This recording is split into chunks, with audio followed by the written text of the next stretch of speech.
This is an iHeart podcast. Guaranteed human.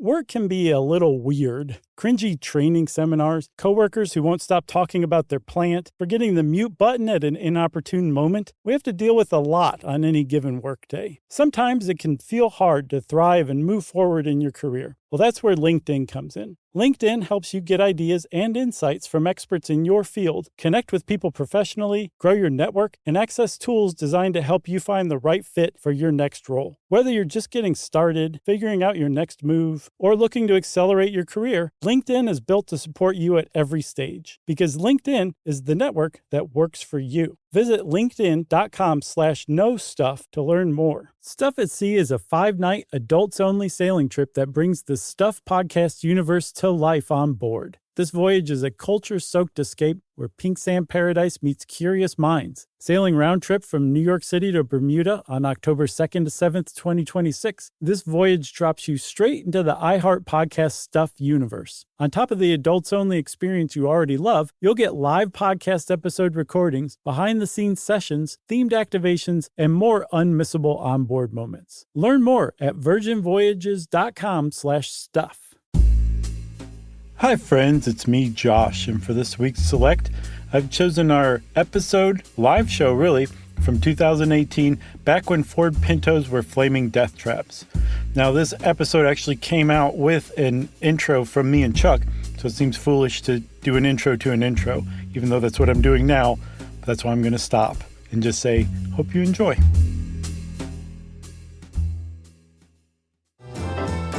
Welcome to Stuff You Should Know, a production of iHeartRadio.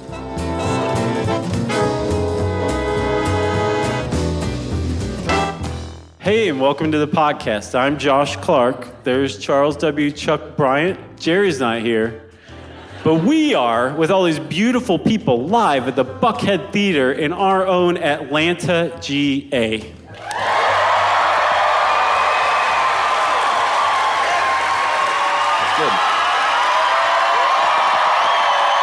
Wow. Hey. There they are. Not too shabby, everybody. Yeah! So let's start. Man, I feel great.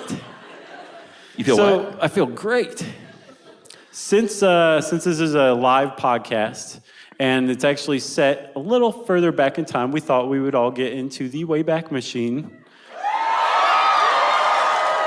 So for those of you who have seen us live before, you know the Wayback Machine is made up. It's not a real thing. But it does take a twinkle in your eye. That's right. And a heart full of magic to get into the Wayback Machine. So I hope all of you have that going on right now. That was my best Sarah Silverman impression. It's pretty good. Thanks. So we're all in the Wayback Machine, okay?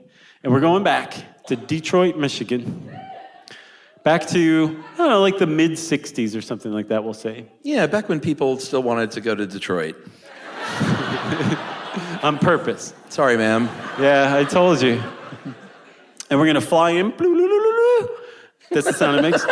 And we're very small and invisible, by the way. So we're going to fly in over the shoulder of an up-and-coming auto executive with a beautiful head of hair named Lee Iacocca. Oh. And Lee at the time, he was what you might call a young Turk, up and coming, like ready to take on the world, great guy, and he had a lot of cred around the company that he worked at called Ford Motor Company. That's right, it's pre-Chrysler. Right, and he had a lot of cred because he had designed the Mustang, right? It was known as Lee's car even. Yeah, I mean, if you are the guy and the lead of the Ford Mustang project, then you've kind of bought your ticket in the car industry. Right. One of the great cars. If you make the car that Vanilla Ice will eventually love, you've done something quite right with your life, right? Did he have a Mustang? Rolling in my 5.0 with the rag top down? That's a Mustang, buddy. Is it? Sure. I think it's even in the video. I've never been more ashamed. To not know the lyrics of a song? Yeah, because it's effing Vanilla Ice. So I don't feel like I should have known it. I just feel like a stooge. Oh, no, it's fine. No, you got a Ween shirt on. You probably should know those lyrics. But I know that lyric, though. Yeah. I did know 5.0. 5.0. All right. That's my understanding, right, everybody? Yeah. I thought it was a Volkswagen Beetle. No, but that does come up starting now. Because Lee Iacocca was one of the few people in Detroit at the time who realized that the American auto industry's lunch was being eaten in the subcompact market. Mainly because no American car company was making subcompacts at the time, right? Yeah, we liked our cars very large at the time. Like land yachts. Yeah. Okay. So Lee said the Germans are eating our lunch with their little Volkswagen Beetle, Hitler's car. Look it up. I had 2 Volkswagen Beetles. Those were 2 Hitler's cars. You supported Hitler in a way. My mom is over there. She bought that car. I don't know about that. She's going like this. Yeah. And then the Toyota Corolla was also killing people, right? Killing Detroit, I should say. Yeah. And so Lee said, we need to get a car to market, but I'm not the president. There's a man who is president. And what is his name, Chuck? I can't ever remember, honestly. Oh, no, I do remember. His name is Bunky Knudsen. If you're the president of a car company and your name's Bunky Knudsen, you got to know you have a target on your back, right? Nobody's going to let that stand for very long, especially not Lee Iacocca. Yeah, the only thing Bunky Knudsen in that year would have been president of is the super secret Treehouse Playboy magazine club. Right. Led by Bunky Knudsen. Right. Or the local union of the guys who sell those like monkeys that play the cymbals on the street, you know? The wind-up ones. All right, so regardless of that, Bunky Knudsen was in charge, and Lee Iacocca had his sights set on that job. And so they settled things in the traditional way in the car industry at the time, which was arm wrestling. People like, is he serious? So Lee Iacocca had this thing where, and we think this is probably how he rose to power, he could rip the sleeve clean off of his shirt right at the shoulder right before an arm wrestling match, right? It's very intimidating. And he always kept his arms oiled every morning. He would oil them up and very gingerly put the shirt on over him so the oil wouldn't show through. So it really had like a pronounced effect when he tore his shirt sleeve off and went like that. So when he did this, the Bunky Knudsen, and Bunky saw that oil bicep, he knew his time running Ford Company had grown short. That's right. Bunky Knudsen knew what time it was. All that was totally made up, you all realize, right? The stunned silence threw me off a little bit. It was back to the treehouse for Bunky. So Lee Iacocca found himself in charge of Ford, and he said, we got to get a subcompact going fast, dudes. So here's what we're going to do. We're going to get a project going. I'm even going to give it a code name, which is really weird and sort of sophomoric. Kind of a Knudsen move. But he named it Project Phoenix, which is very cute and a little ironic once you know what this is about. And he said, I want a car. I want it on the market in, 24 months? Yeah. And normally it took like 43 months to get a car from concept to production. Iacocca said, nope, 24. Yeah, 24, so super fast, and it can't weigh more than 2,000 pounds, and it can't cost the customer more than $2,000. Right. And he totally should have called it Project 2000. So that would have been a super cool name in the early 1970s. Right. And that car would go on to be known as the Ford Pinto. For those of you who aren't going like, oh, couple of claps, couple of boos, couple of groans, and a lot of like, what? Well, we're going to fill the people in on this, okay? Yeah, so the deal with the Ford Pinto was, if you don't know, and you did grow up in the 70s, it had a problem. We don't know a lot about cars, but we know that the Ford Pinto had a problem. If you would hit the Ford Pinto from the rear, going very, very slow, sometimes it would burst into a fiery ball. And that is not a good thing for a car to do. Especially when you're still in the car. That's right. Has anyone seen the movie Top Secret? Remember that one? Val Kilmer? There's a scene where Val Kilmer, I think, is on a motorcycle. He's being chased by Germans. And he somehow outmaneuvers them, and they swerve off the road and slam on their brakes and almost come to a complete stop right before hitting a Pinto in the rear. But don't quite make it. It makes that crystal ding sound, and then boom, they just blow up into flames, right? And this was in the 80s. This was like at least 10 years after the Pinto had this reputation. That's not that far from the truth, actually, we found from doing this research. So there's actually a lot of choice quotes that we found. A lot of people love taking pot shots at the Pinto. Some have written some pretty great stuff. You want to take the first one? Yeah, the first one was from Popular Mechanics magazine, and they said, arguably the most dangerous fuel tank of all time was a rear-mounted vessel installed on the 71 through 76 Ford Pinto. It's possibly the best example of what happens when poor engineering meets corporate negligence. Good quote. I got one. There's this guy named Dr. Leslie Ball. He was the chief safety officer for NASA's manned space program. So this guy knew safety, right? He said that the release to production of the Pinto was the most reprehensible decision in the history of American engineering.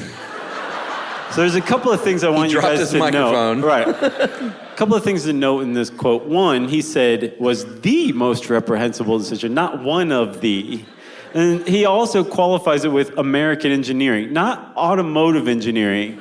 He's including like easy bake ovens and other stuff that have killed like millions of people, you know? He's including everything ever built, basically. Pretty much, yeah. Easy bake ovens or death traps too.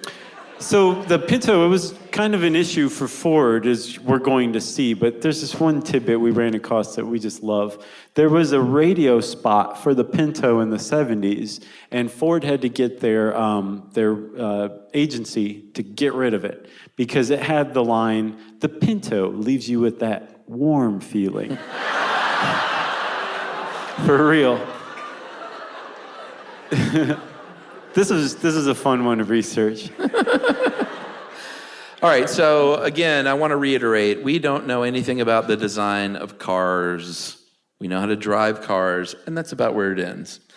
But we do know this. The original design of the Pinto had a gas tank that started 6 inches from the rear bumper.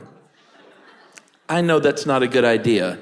If I was in Detroit, I would have said, well, that's weird. Why would you want to do that? Sure. Because, accidents happen. Right. No one thought about it. No. That's made even worse by the fact that a car critic would later call that bumper little more than ornamentation, right? Like, car's supposed to have a bumper, just put that thing that looks like a bumper on it, basically. There was a later improved version of the bumper on the Pinto that could withstand a 5-mile-an-hour impact. That was the improved version. And again, this is all happening 6 inches away from the gas tank. That's just one side of the fuel tank. There's a whole other side. And it had like its own issues, basically. Yeah, there's something on a car called a differential. That's how mechanics say it. We don't know what that is, but I did some research, and here's what I'm going to call it. It's the magic box that makes the car go vroom. I think it's pretty accurate. Not bad. What's so funny is like we pride ourselves on chasing down every tidbit of information. When it comes to cars, we're just like, lights out. No idea. Who would want to hear a live podcast about a car? So this magic box on the Ford Pinto had 4 protruding bolts facing the gas tank. That, see, you're getting it now. That in court later on, and this would end up in court, that you see where this is going, lawyers would call them can openers. And we're just going to call them, for this show, flaming death bolts.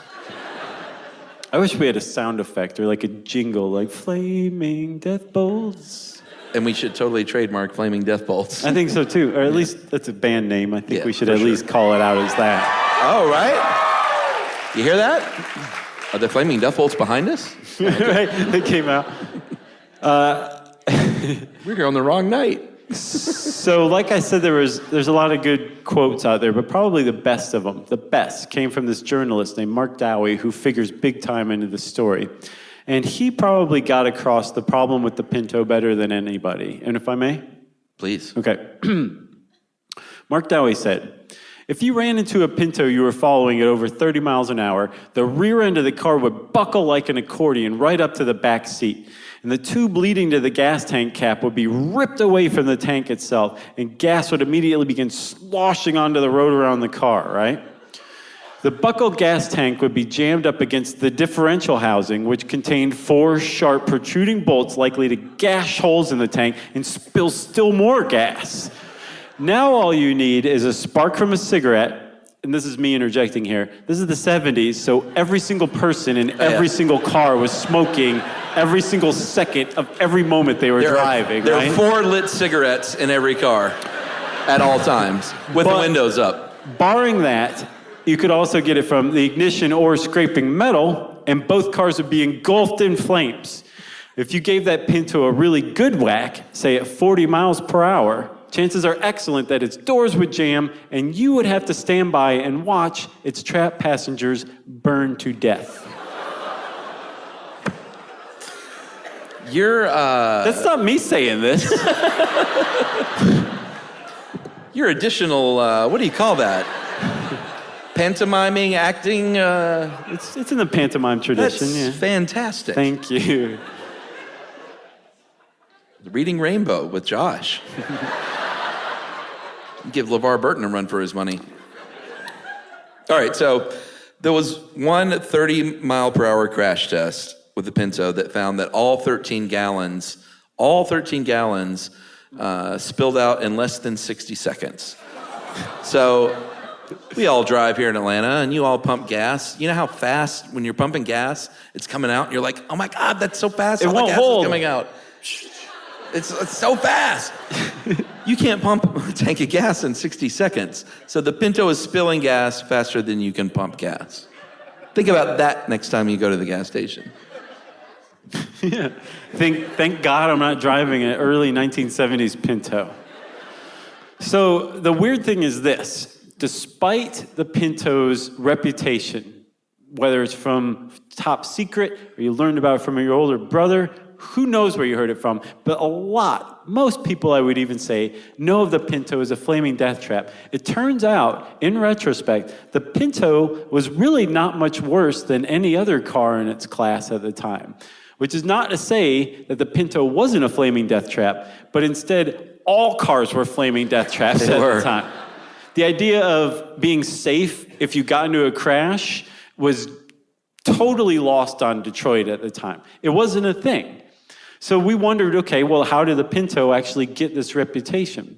And to answer that question, we have to go to the great periodical room in the sky. And we have to go back to the 19... We all have to die? No, that's the great part about it. You can go there alive. Oh. Usually when you say the great thing in the sky, that means you're totally dead. It's just in the sky. Okay.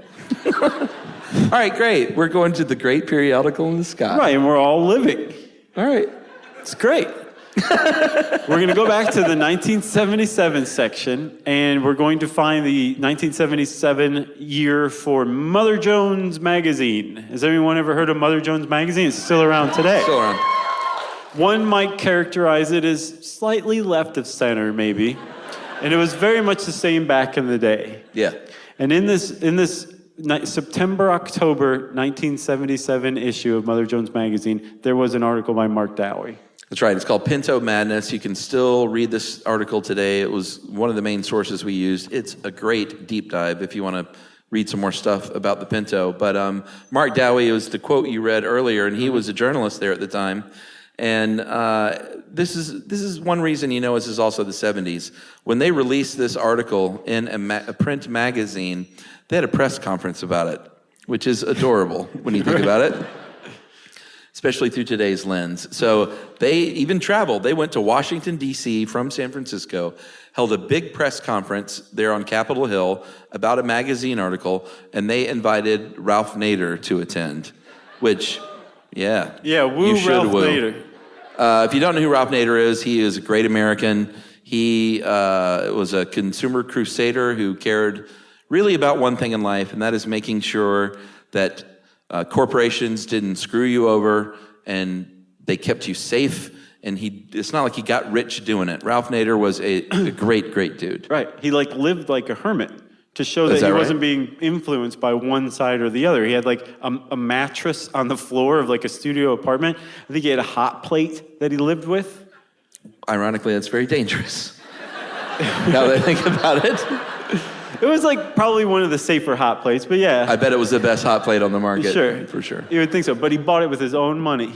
He did. So anyway, Ralph Nader was there. They got everyone together, and they had this big press conference in Washington, D.C., and Dowie starts to poke around a little bit and do a little more research for this article and say, I need to go to these, I need to go to the DOT, I need to go, what was the other one called? The NHTSA. What does that stand for? The National Highway Transportation Safety Administration. Correct. It's a mouthful. Very good. It's a lot of common words, but when you put them together like that, it's tough. So he went and started doing some investigating, and he found out that Ford had been carrying out, they've been carrying out crash tests in secret. And when you're carrying out crash tests in secret, that's probably not a good thing. Right. It means that you didn't get the results you were hoping for. So you suppressed the results. You had all the scientists murdered. Lee Iacocca totally did. He's like, you see that? Sure. He probably was like, go to sleep forever.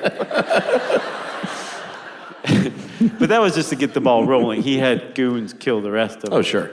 And you filed the crash test with the DOT.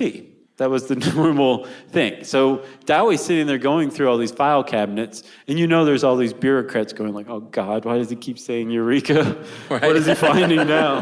Who's the guy in there with the spy camera? And he figured out very, very quickly that Ford was well aware of the notion that its Pintos were flaming death traps, right? And from those 40 crash tests, he found that 11 of them, and this is really important, 11 of those crash tests had been carried out before the Pinto, the first one, had ever rolled off of the production line, right? He found in these crash tests that every single one of those 40 crash tests, if it was a Pinto that had not been altered, meaning it was the same one that you would buy at like the dealership, they lost gas at an impact of 20 miles an hour or over. Not very good, right? No, not good at all. So 3 of these cars passed the test, and all 3 of them had been tweaked for safety. Like, these aren't the ones that you would end up buying. They changed 3 of them, and they all 3 passed, yet they still didn't use it. And here are the 3 things they did. One was a plastic baffle, a little square of plastic that cost $1, and it weighed 1 pound, and it went between the flaming death bolts and the gas tank. Solved the problem. Pretty sensible. Did not use it. Because remember, 2,000 pounds, $2,000, which I don't know what that is today. It's 2,000 pounds and $12,000. $12,000. The pounds didn't change? No. Okay. Gravity has remained relatively the same. The other thing they did, and this ostensibly was a little heavier, they put a metal plate to reinforce that ornamental bumper. In other words, they gave it a bumper. Right. And that worked. And then the final thing they did was I think they lined was it the inside or the outside of the gas tank? The inside of the gas tank. Yeah, the inside of the gas tank with a rubber bladder, and that worked. But no one likes saying the word bladder at Ford, let's be honest. Like, it's too gross. It works, but it's grody, so we're getting rid of that one. The point is they had 3 solutions before the Ford was being rolled off the line, and they chose to ignore all 3 of them. Right. Big point here, right? And in addition to this 2,000-pound, $2,000 limitation that Iacocca imposed, that radically shortened timeline also created a climate where really, really dangerous engineering decisions were being made, right? Normally when you make a car, you sketch it out, somebody makes a model of it, some dude like works it in clay, you run it into like a couple of walls or something like that. You all high five. You figure out how many like cigarette lighters are gonna go into it. There's a lot of thought put into it. And then once all this stuff, this pre-production stuff is done and you know what the car is gonna look like, then you begin this process called tooling. And tooling is where you make the machines that are going to make the car that you're manufacturing, right? With the Pinto, they didn't do that. They started designing the car, and at about the same time, they started making the machines that were going to make that car before they even knew ultimately what the final design was going to be. So by the time they figured out that they had a really dangerous fuel tank on their hands, it was too late. The tooling was underway. $200 million worth of machines had been made, and Ford said, So when they discovered this, we have a couple of quotes here from actual engineers that worked there at the time. And they said, did anyone go to Lee Iacocca and say, hey, we have a problem on our hands with this gas tank? And this one engineer from the Mother Jones article said, hell no. But it was like 1977, so he didn't say it like that. How do you? He went like, hell no. Right? In my mind, he went, hell no. Hell no. That person would have been fired. Safety wasn't a popular subject around Ford in those days. And with Lee, it was taboo. Or taboo, like if you're a normal person. If you talk normally. Tattoo? Taboo? Tattoo. Taboo. All right, Demetrius. It's been a while That's for that a deep one. cut. Yeah. There's about 20 people in here that got that one. That's all right. All right, so Iacocca had a saying around Ford at the time, which was, safety doesn't sell. And here's another quote from another engineer. Safety isn't the issue, trunk space is. You have no idea how stiff the competition is over trunk space. Do you realize that if we put a safer gas tank in the Pinto, you can only get one set of golf clubs in the trunk? And that's a real quote. Yeah. And here's something that you can do when you get home. You can go and look up Ford Pinto ad and search Google Images or Bing Images. Is that a thing? Sure, Bing, Yahoo. Yeah. Doesn't have to be Google. Yeah, go to Netscape and... Or if you're a paranoid type, DuckDuckGo. that even flew over my head. It's like they don't like track or use cookies or anything like that. Oh. Yeah. So you're a creep. I guess. Or you stockpile weapons or something. Gotcha. So anyway, you can look up Ford Pinto ads, and there are all kinds of great ads from the old days. And there's one where there's this couple that I guess is unpacking for like a camping trip from their Pinto, but it doesn't look like anywhere you would want to go camping. It's just kind of like a field. There's like a ditch. Yeah, it's kind of weird looking. And it says this in the text. Just flip down the runabout's rear seat. The runabout was one of the Pinto models. Open up the big back door, which we call a hatchback these days. And the big back room makes packing easy. Pack in your golf clubs, those groceries, and those big pieces of luggage. Pack it all in. You make it sound really dirty. There's big room in your little Pinto. I'm the sicko because I'm using DuckDuckGo. That's the sexiest ad of the 70s, as read by me. I like old ads in old magazines because like you can smell them afterward. You know what I'm saying? Like if you go into Google Images, the ad's there, but not the smell. But you know what an old magazine smells like? It's a great, fantastic smell. You mean like musty? What magazines are you reading? Just any old magazine Just I like find, an old you know, Penthouse? pick up, right? Just like... All right. Jerry, Cut this part out. Cut that part. No, I'm not doing my shot yet. And everybody calm down. My niece left to go to bed, so... Oh. Good. Are there any other kids here? All right. You have a very deep voice, young boy. Right here. Yeah. I'm 7. Beer me. Screw. So, everybody, I think we can all agree this is going pretty well.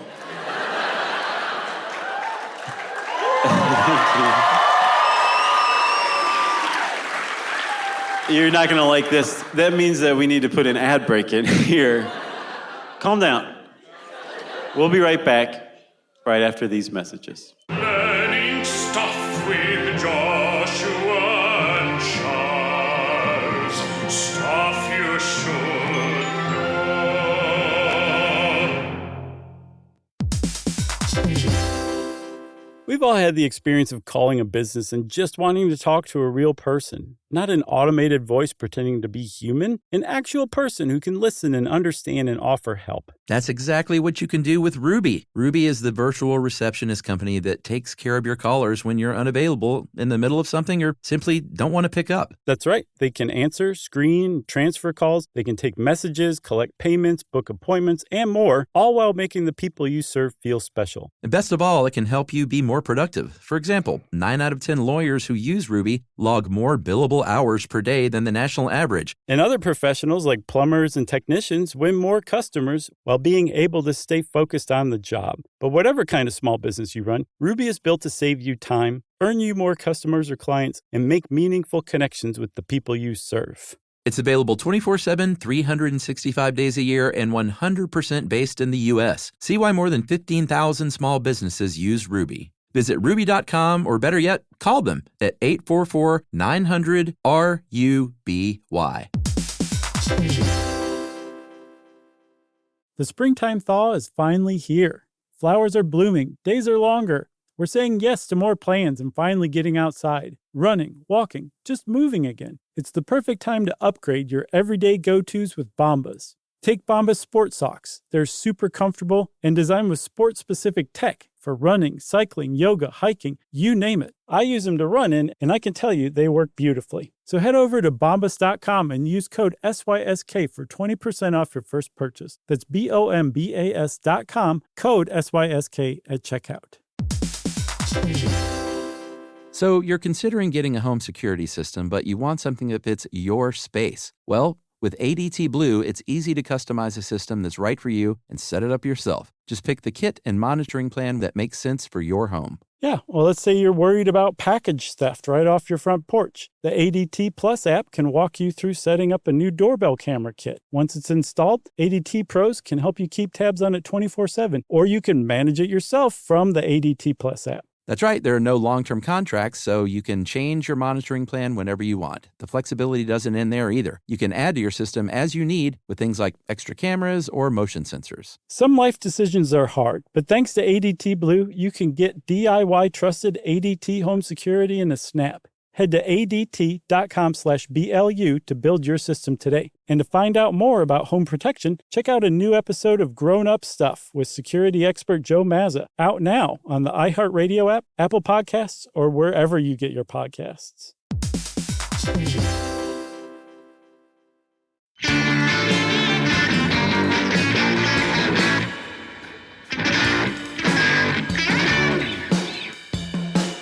Hey, everybody, we're back. Magic That's of how it editing. works. Yeah, thank you, sir. I am wearing MeUndies. Oh, you know what? We should say this. That's a freebie, man. We'll cut this part out too. But I have to share this. This is a legit tangent, like all of them. All the heavily scripted and rehearsed tangents that you've heard tonight. We got an email yesterday. You saw it. I did. Where a woman. This is so weird.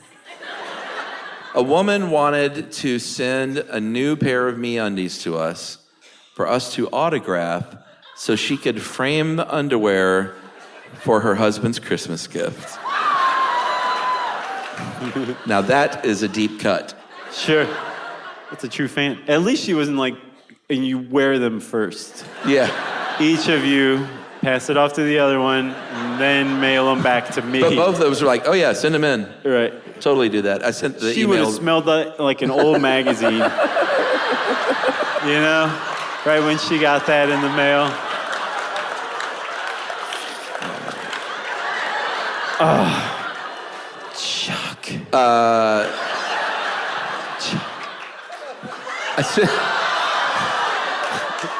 didn't. What, guys? What? Why would you do that? No one else saw that. Yeah, we should probably edit this part out too, Jerry. This guy right here. So, I sent that email to our head of sales, though, and he was just so delighted. He was like, oh, I can't wait to send this to MeUndies. You're autographing underwear. They're not going to believe it. That's like David Lee Roth level. Except we're autographing MeUndies for a fan. Some dude. It's not David Lee Roth level. Right. All right, everybody, we're back. Good thinking. Sure. I should probably do it again, though, because you just said that. Right, okay, yeah. Hey, everybody, we're back. I think I just stepped on you. You're good. And stop laughing, everybody. We need it clean. I said stop laughing. Hey, everybody, we're back. Thanks for hanging there. Thank you. That was a really long ad I don't break. even know where we were now. I got it. You ready? All right. I got creepy right before. I know that. I know. All right, I got you. Hey, everybody, we're back.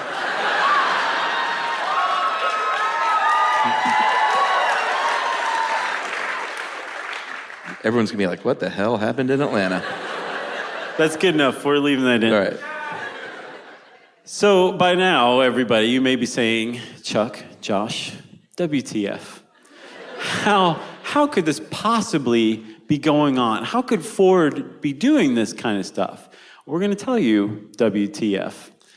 It turns out that back in the 60s, the American auto industry was like the last great unregulated industry in the entire country. And the reason why was because most Americans considered the auto industry the backbone of the American economy, right? So everyone said, we should probably just let the auto industry decide what's best for it and us, its consumers, because we don't want to mess with them. Yeah, and big corporations love to look out for everyday Americans. All right. But at the time, there was a fatality rate, aka a death rate, on America's highways reaching 50,000 people a year. We did the math. That's a lot. That is a lot. Ralph Nader had a book called Unsafe at Any Speed that was a big hit. He also had one called Hot Plates, Unsafe at Any Temperature. Right. So Didn't sell quite as well. Has anyone actually read Unsafe at Any Speed? Don't feel bad. We haven't either. Okay, good. Yeah. So he released this book in 1965, and it was basically like a chapter by chapter, really wonky, detailed description of how your car was ready and willing to murder you, right? Not kill you, murder you. Yeah. Intentional. So there were like chapters on like the steering column. It's going to impale you. Or that dashboard, it ain't padded and your head's going to open up like a ripe cantaloupe when it comes in contact with it, right? That was the name of the chapter, I think. And the reason that this would happen for both instances is because there's no such thing as seatbelts, right? So he goes to the trouble. Now, there were seatbelts. It was your mom doing that. Right. And that's how you knew like a really dedicated mom in the 60s, because she was missing an arm. Right. That's right. Like her kid was all messed up, had a dent on his head or whatever, because it didn't quite work because her arm came clean off when they both went forward. But he was still alive. She didn't have an arm. It was a badge of honor back then. So Ralph Nader writes this book, and it gets released, and it becomes like a bestseller almost immediately. And it has so much of an impact that the next year, Congress passed the Highway Safety Act of 1966. Yeah, and this is another way you knew it was a day from way back in the day. The House and the Senate passed it unanimously. That is so quaint. They all got together and said, well, this is what's good for the American people, so this is our job to do this. And they went, yeah. Pretty sweet time. Pretty sweet. So they passed this thing, and the upshot of it was that now the auto industry would be regulated. It was just the way it was going to be, okay? And the auto industry said, okay, fine. But what about this? why don't we agree to use something called a cost-benefit analysis to decide if we actually undertake any regulations you propose? Deal? And the DOT and NHTSA was like, well, I don't know. And the auto industry went like that. And the DOT was like, all right, fine. We don't want to arm wrestle over this one. Fine. Cost-benefit analysis for everybody. Yeah, so if you don't know what a cost-benefit analysis is, we call it the cruelest of all analyses because it's basically just a math problem. You plug in numbers and you say, I plug in this, is it worth it to do this? Right. Which works great in a lot of circumstances if you're talking about, I don't know, like what's a good example? Or like if you're trying to figure out whether to go with tire distributor A or tire distributor B. Kind of easy, right? Exactly. But if you're talking about replacing a fuel tank because it's killing people, it gets a little sticky because one of the inputs on those math problems has to be the value of a human life. There's no getting around it. No way around it, right? So the NHTSA said, well, I guess we should go ahead and figure out how to quantify a human life. They all went home and kissed their children, and they came back to work. And what they came up with, they actually did it. There was a 1972 document that said, everybody, this is the value of a human life. We figured it out. It's $200,725. And what they did was they Someone just figured, went, woo! Yeah. Really? I thought mine was half that. So what they did was they figured out the average lifespan, or the average age, I guess, of a person who dies in a car wreck, and then subtracted it from the average lifespan of the Americans at the time in the Iraq, such as. And they came up with 37 years. Most people who die in a car wreck would have lived 37 more years. And then they said, well, how much would those people make in that time?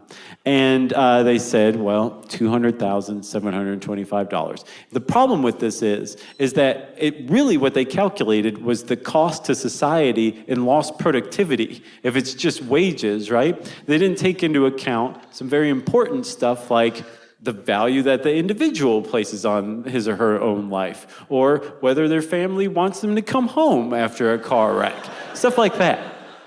But they came up with this dollar amount and they said, there, we'll get better at it over time, but here's what it is. And it's a primitive stab. Exactly. Again, the cruelest of all analyses. So Mark Dowie is sorting through all the file cabinets at the DOT and the National Highway Transportation Safety Administration. It's no faster to say it abbreviated either. I know. I would just mess it up, though. So he's sorting through all this stuff. He's going through file cabinets. Everyone's worried. And he comes across a document, a memo called Fatalities Associated with Crash-Induced Fuel Leakage and Fires. And over the years, people come to think, this is the smoking gun. This was Pinto. It was about Pinto fires from getting hit in the rear. And that's what it is. It really wasn't that. What it was about all cars in the United States and whether they caught on fire when they rolled over. However, the one damning thing in this memo was that Ford used that number, almost that number, to quantify the value of a human life. But Ford rounded down. They rounded down the value of a human life. Just, to make the math easier. Yeah, they made it $200,000. They cut off the $725, just made it a straight up $200K. Right. So they estimated 180 fatalities and 180 injuries in car fires, post-collision car fires, every year in the U.S. And they said, that would cost society $49 million in lost productivity. But if you want us to do this $11 per car safety improvement that would save those lives and those injuries, it cost us, the auto industry, $113 million. So don't have to do it, right? Great. See it, Racquetball Ted. That was kind of, do you guys see Fight Club? Remember Edward Norton's job? Yeah. That was kind of what he did, right? A little bit. Yeah, he had to kind of calculate whether or not it was worth taking a recall. Exactly. And Ford, thanks to Dowie, had just been caught red-handed with one of these, submitted in the public record.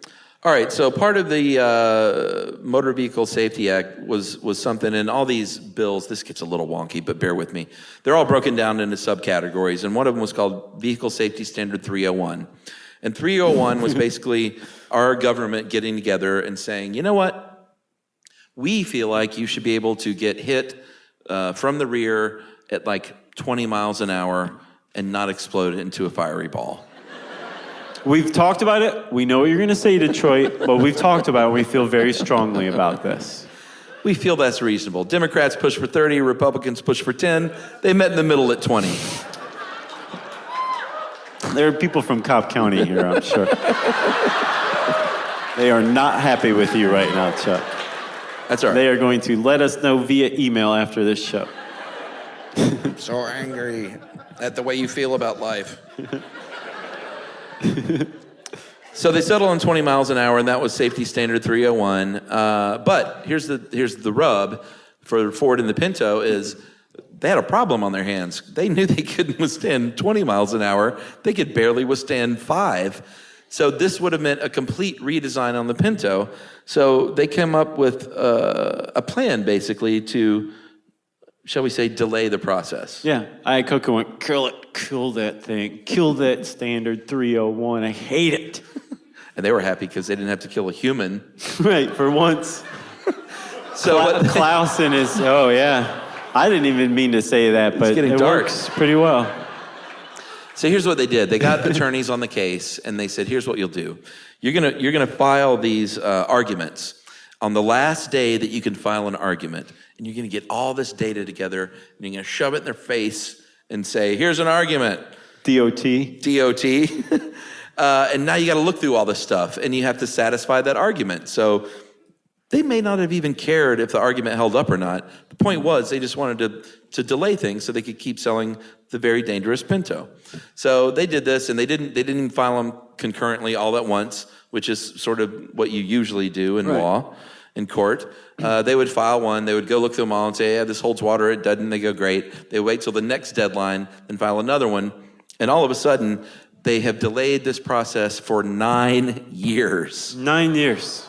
They started arguing against it in 1968, and Standard 301 went into effect in 1977, right? Yeah. Boo. So there's kind of like a silver lining to this whole thing, and that Ford's objections actually forced the National Highway Transportation Safety Administration to study the problem of car fires, to answer Ford's objections and say, no, actually, you're wrong. They're kind of a problem. Yeah, they were giving him reams of data, and then they went, oh, we just gave him reams of data. Right. But the NHTSA also had to contract with people to study this stuff. And what they were finding was that car fires in America were way, way more of a problem than even Ford, I think, realized at the time. They turned up some stats. 400,000 cars were burning up on the American highway every year, burning more than 3,000 people to death. Is that high? 400,000 cars. Yeah. Maybe it's a little high. I don't know.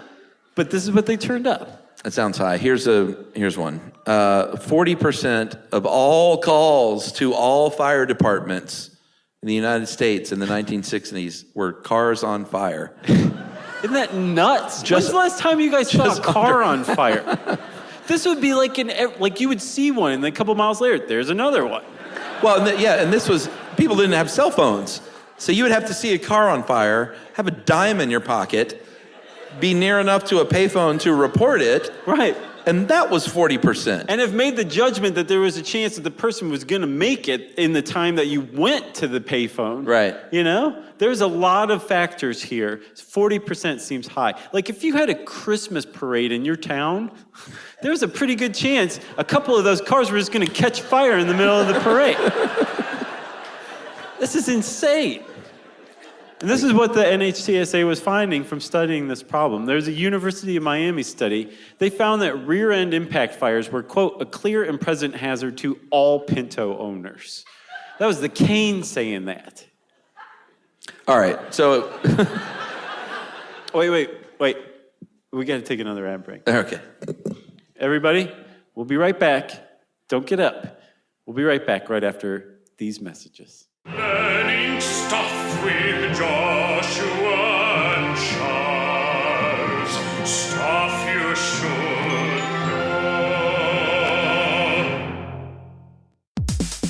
know.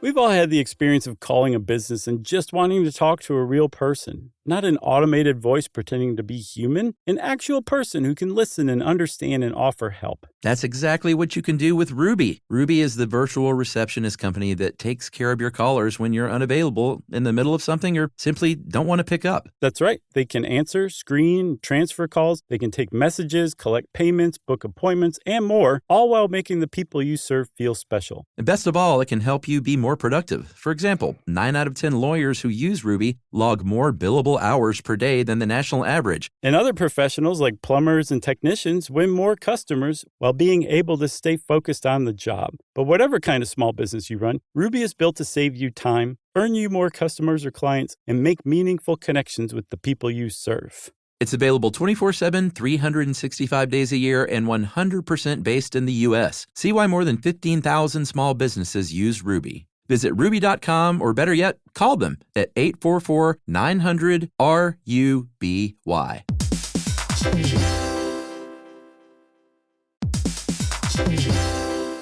Hey everybody, here's a fact for you. In the United States, there is a break-in every 26 seconds, and that means that somewhere right now, an intruder is getting closer. And the problem with most security systems is that they only alert you after the break-in has started, and that's too late. Well, that's what makes SimpliSafe different. They use alerts. SimpliSafe's US-based live agents, they identify threats on your property and help deter them before they actually break in. So the intruder never gets into your house. The crime is stopped before it even starts. That's right. And another great thing about SimpliSafe is they have no long-term contracts. They give you peace of mind and great value with their monitoring deterrence plans because they just start at about $1 a day. Yeah, SimpliSafe sent us a setup years back, and I still use mine every day. Yeah, and apparently setup, you can do it by yourself in under 30 minutes, so it's a really good value and it doesn't take long. So if you want to experience the SimpliSafe peace of mind, you can take advantage of the SimpliSafe discount offered to Stuff You Should Know listeners. Right now, you can get 50% off your new system by visiting simplisafe.com/stuff. That's half off at simplisafe.com/stuff. There's no safe like SimpliSafe.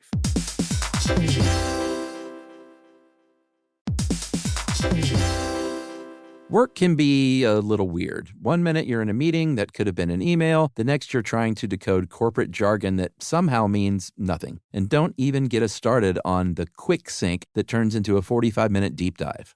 Yeah, well, the truth is figuring out your career isn't always straightforward. Whether you're trying to grow, pivot, or just stay relevant, it can feel like you're navigating it all on your own. Well, that's where LinkedIn comes in. That's right. LinkedIn can help you grow your career, helping you confidently navigate your path with insights, ideas, and inspiration from your professional community. You can stay up to date with the latest trends in your field, connect with people who get it, and discover opportunities tailored to your goals, your experience, and what actually matters to you. Whether you're looking for something new or just trying to grow where you are, LinkedIn gives you the tools and connections to move forward with confidence. Because LinkedIn is the network that works for you. Visit linkedin.com/knowstuff to learn more.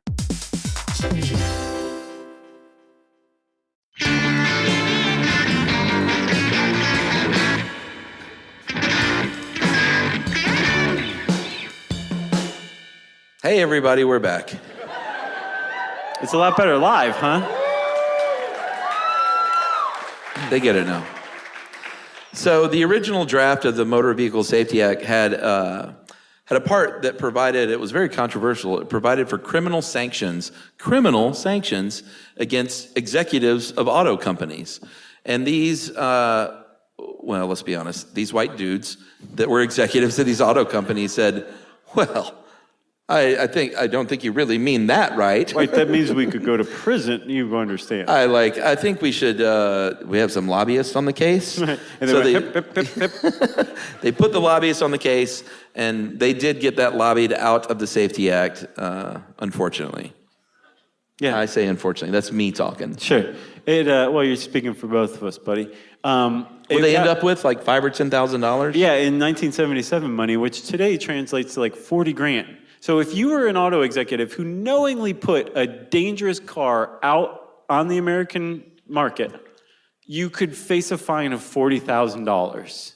And from what we understand, that's like one-time fine. Yeah. That was it. So it would be up to the media and the courts to force Ford to do something about its Pinto. And boy, did they ever. The drumbeat started, isn't that right? Yeah, it started with Dowie, right? Like Mark Dowie gets a lot of credit for the Pinto article, and he definitely had a big impact. But he gets some undue credit for getting Standard 301 to come into effect, because it came into effect pretty shortly after the Pinto Madness article came out. It turns out, later research turned up, that the NHTSA had said, Ford, we're so sick of you arguing against Standard 301. How long will it take for you guys to get your cars up to Standard 301 level, which again is a 20-mile-an-hour rear impact that doesn't lead to fuel loss? And Ford was like, oh, I don't know. Seems like a big job, right? 4 years? And the NHTSA was like, it took you 2 years to design the car from scratch, right? They're like, well, yeah, this is huge, massive improvements to make it safe. So 4 years. So the NHTSA said, fine. In 1977, it'll come into effect. So it was just coincidence. But Dowie's article did have a big impact in the way of like shaping public opinion. Yeah, for sure. So what happens is there's starting to be some lawsuits. People that are getting burned alive in Pintos and other cars say, well, maybe we could sue somebody.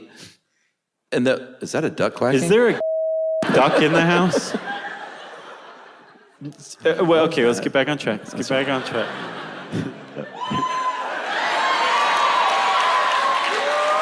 Works, doesn't it? You're all charmed. Thank you for taking that one for us, Chuck. Jerry, cut that part. All right, so, boy, that's delicious.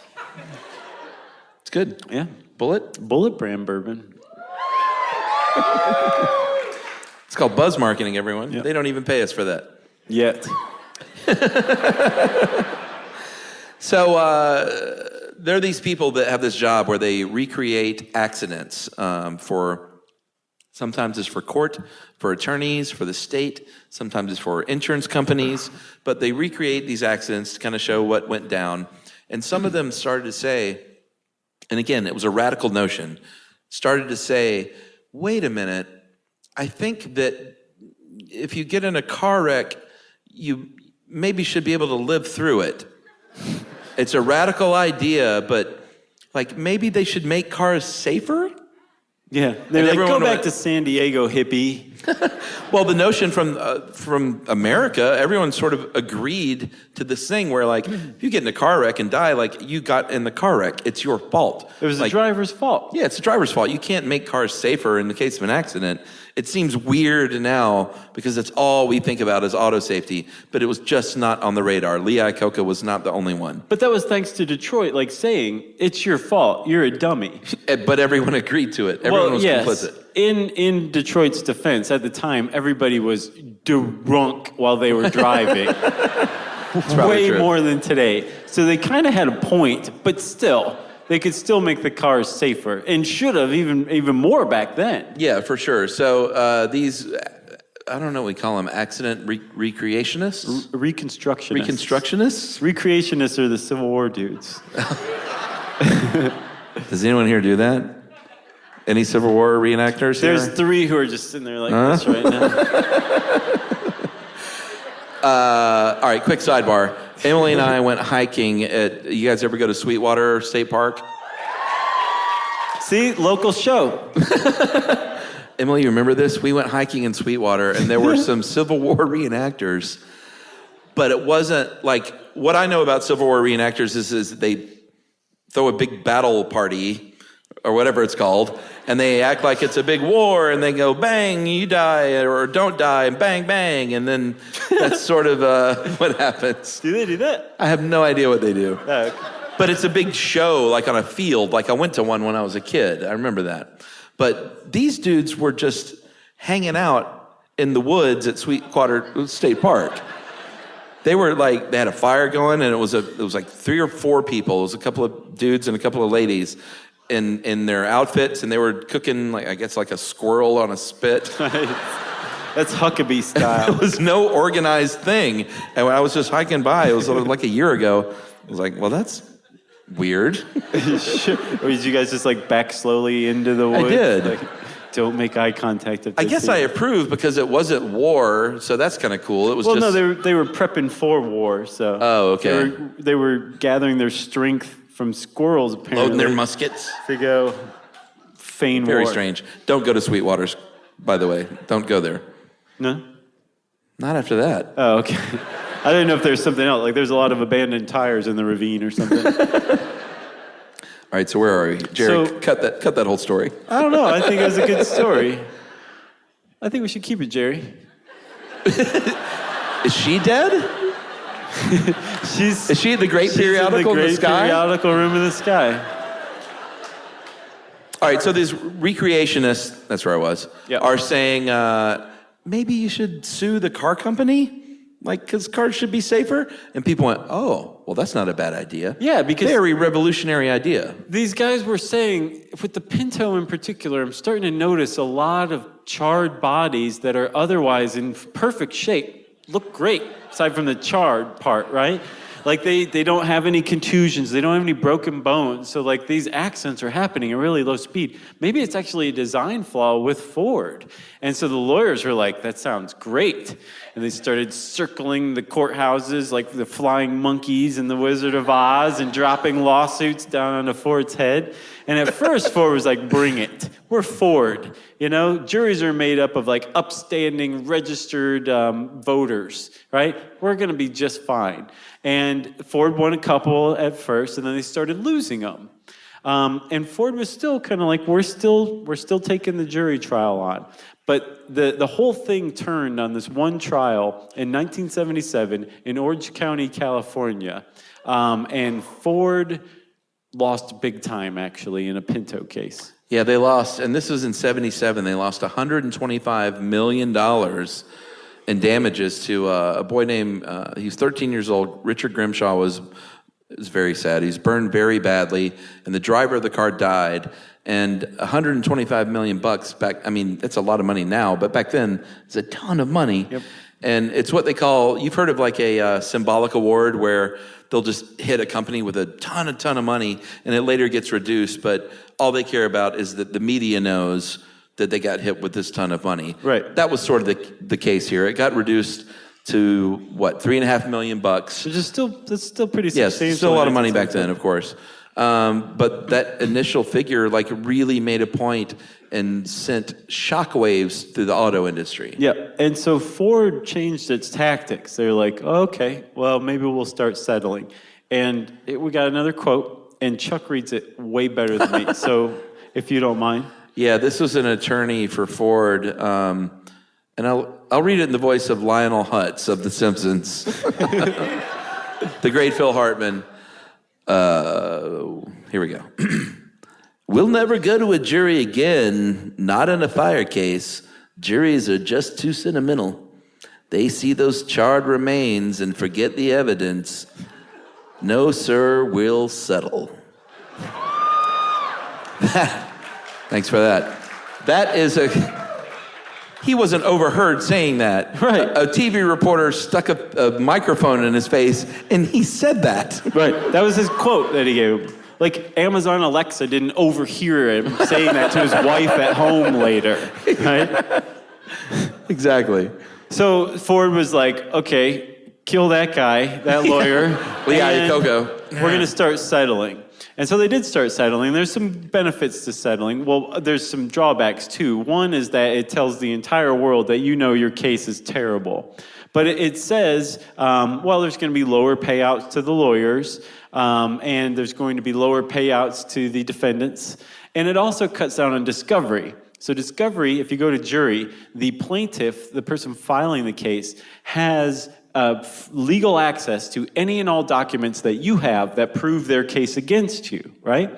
So with all these jury trials, there was this steady trickle, or flow even, yeah, it wasn't even a trickle, it was a flow of damning evidence coming out of Ford, going into the hands of lawyers who were happily turning it around and handing it to the media, who were reporting on this stuff, which was getting the public just good and pissed. And that drum beat that Chuck was talking about started to really pick up. And like people were really looking at Ford, like in this weird, like unsettling, non-blinky way, you know?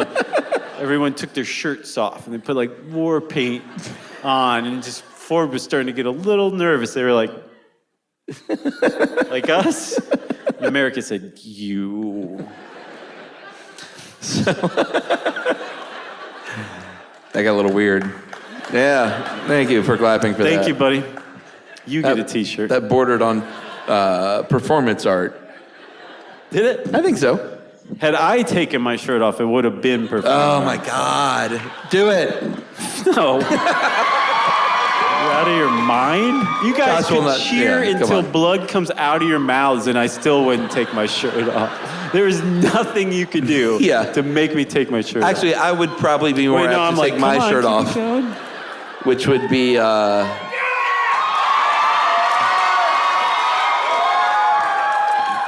That does feel good, though. Now we've reached David Lee Roth level. I wish I had another shot. Oh, my God. All right, that's not shy. That's just having common values. Not taking your shirt off in public when people tell you to. That's normal stuff, man.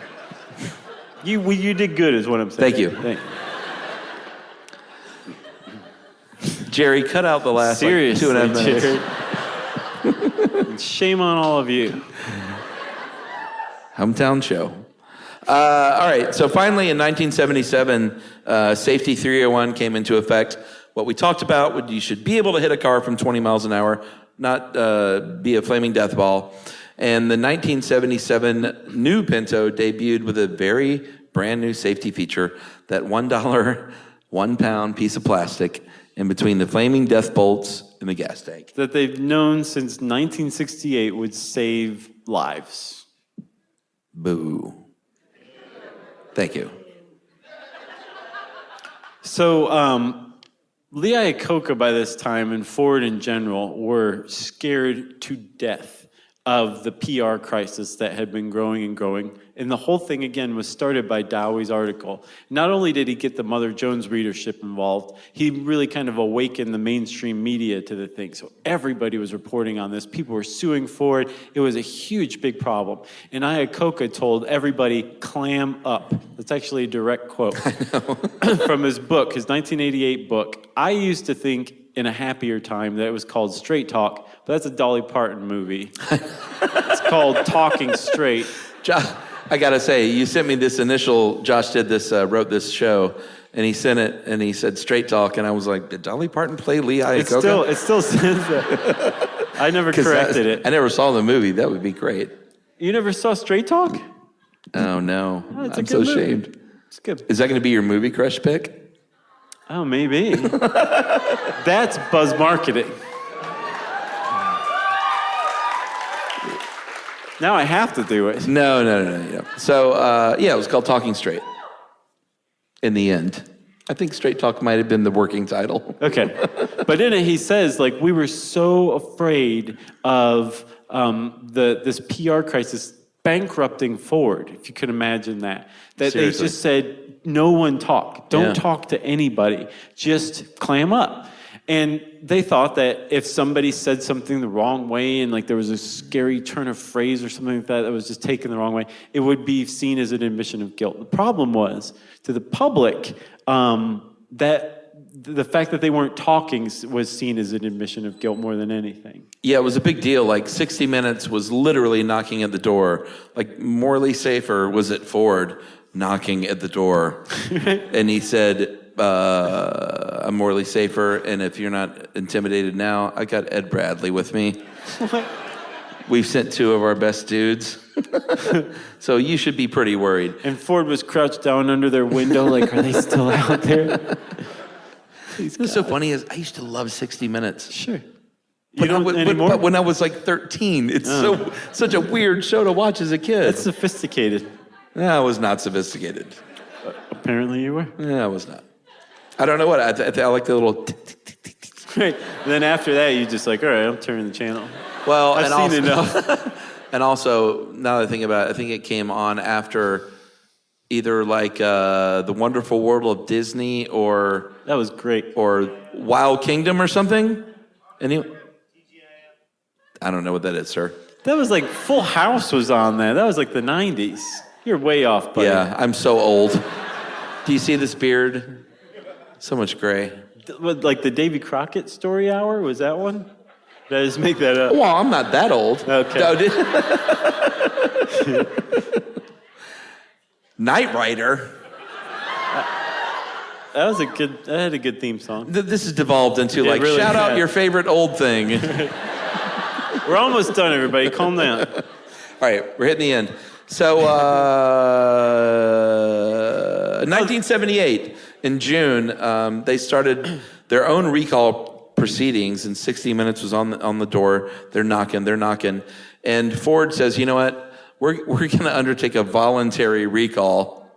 Right. If anyone believed that. They'll make us look so good. Of 1.4, and I don't know if we mentioned, the Pinto was a big seller. Like, despite all this, it was a super popular car. It was like the best-selling subcompact of the 70s. It very much was. It's Winona Ryder's car in Stranger Things 2. Oh, yeah? Haven't seen it. Right? I don't know, was it her car in Stranger Things 1? I don't remember, but they feature the Pinto in Stranger Things 2.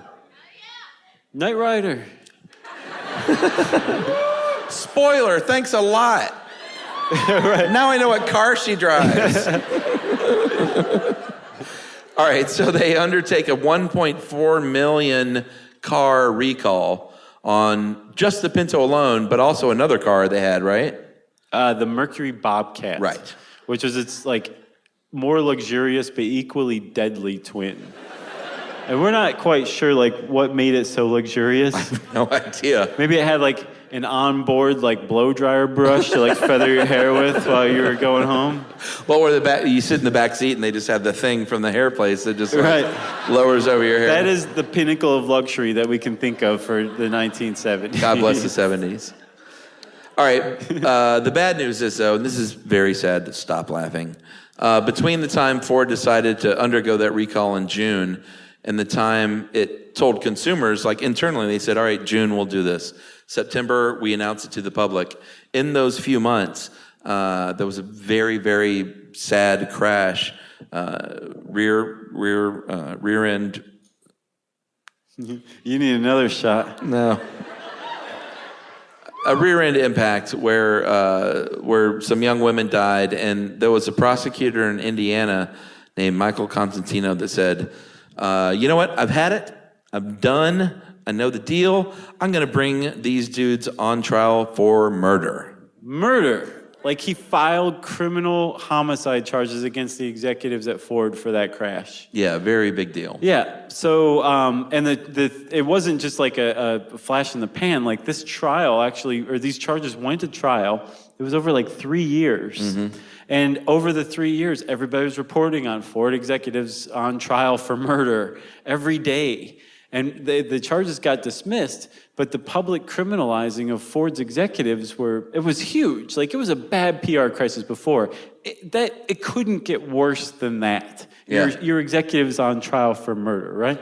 Yeah, for sure. So despite all this, despite the fact that the Pinto was a flaming death trap to a certain extent, when you look at the numbers today and when you look at the real statistics, it was not much worse and sometimes better than other cars on the market at the time that would kill you from fire. Like the Vega or the Gremlin. They would kill you. Right. So we tried to figure out, and actually it turns out there was this 1993 article in Harvard Law Review where this guy said, I've done the math, I've actually figured it out, and here's the number I came up with. It was 27. 27 people is probably the number of people who died in low-speed rear collision impact fires in Pintos. And that's over like 10 years. Yeah, like millions of cars, 27. It's not that bad, actually, right? It was way less than, I think Mother Jones said, like 500 to 900. Yeah. And this is so Mother Jones. They said that was a conservative estimate that we just made up. And then I think 60 Minutes, Chuck's beloved 60 Minutes, said like thousands of people had died in Pintos. No one knew, so they were just making up numbers. But this 1993 article said, no, it was probably 27, actually. Exactly. So in the end, we look back, and the Pinto was, even though it could have been a flaming death trap, what it really was a very bad victim of PR. Yeah. You know? Yep. So like the problem was that the way you could die in a Pinto was just too bad to be allowed to continue, right? The idea that like if you got in a rear end collision and the passenger compartment filled up with gas, that's bad enough.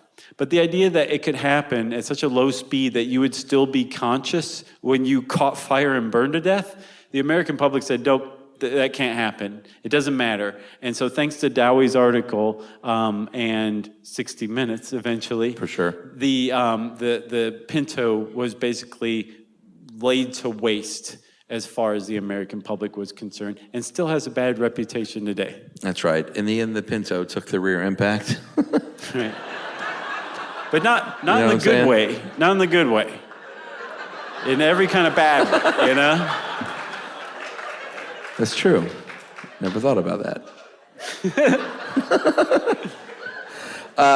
So in the end, Mr. Lee Iacocca would go on to write his legend with the Chrysler Corporation by bringing them back from kind of the brink of bankruptcy into huge success in the 90s and the 80s.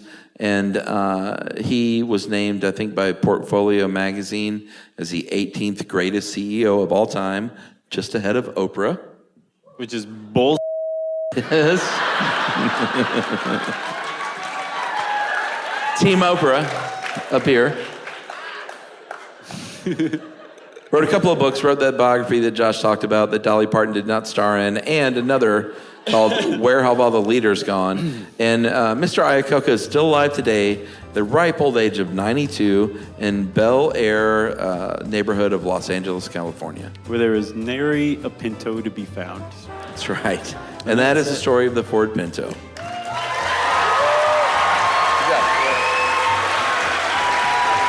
Thanks.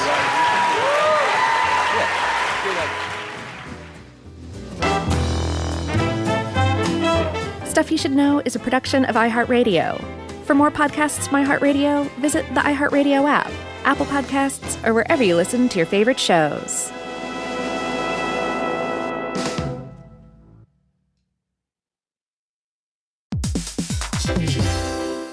Every parent should know the car ride soundtrack. Are we there yet? How much longer? I'm bored. Well, if you're taking an extensive car ride anywhere and you've downloaded the Lingo Kids app prior to leaving the house, you may experience something strange, right, Chuck? That's right. You may experience silence from the back seat. Your kid may go an entire car ride without asking once if they were there yet. How about that? And by chance of miracle, they may even ask if you could drive longer. Yeah, that's the magic in Lingo Kids. Over 4,000 interactive games, songs, and shows, including their favorite Disney characters. It turns the longest drives into the easiest ones, and honestly, you won't understand why you didn't download it sooner. That's right. Lingo Kids is the #1 entertainment platform for young kids, and it's free to download. Or go plus with the Lingo Kids subscription and unlock even more content your kids won't be able to get enough of. You can save up to 60% on the yearly plan. Just search Lingo Kids in the App Store or Google Play. Lingo Kids, everything kids love. You know, you could be adored by everyone and still completely ignored by your cat. Trust me, I know. But if you feed your cat Sheba, you can go from being ignored to truly adored in 12 days guaranteed or your money back. Sheba has a full menu of products, appetizers, entrees, treats, even a kitten's menu. It's so cute, so Sheba has a product for even the pickiest eater. Like Sheba Puree, it's made with bone broth, they're chef-inspired flavors, it's got a smooth and creamy texture that cats love, and contains no corn, wheat, soy, or artificial flavors. It's food that your cat's gonna love. To learn more, check out Sheba.com. That's SHEBA.com. Stuff at Sea is a 5-night, adults-only sailing trip that brings the Stuff podcast universe to life on board. This voyage is a culture-soaked escape where pink sand paradise meets curious minds. Sailing round trip from New York City to Bermuda on October 2nd to 7th, 2026, this voyage drops you straight into the iHeart Podcast Stuff universe. On top of the adults-only experience you already love, you'll get live podcast episode recordings, behind-the-scenes sessions, themed activations, and more unmissable onboard moments. Learn more at virginvoyages.com/stuff. This is an iHeart podcast. Guaranteed human.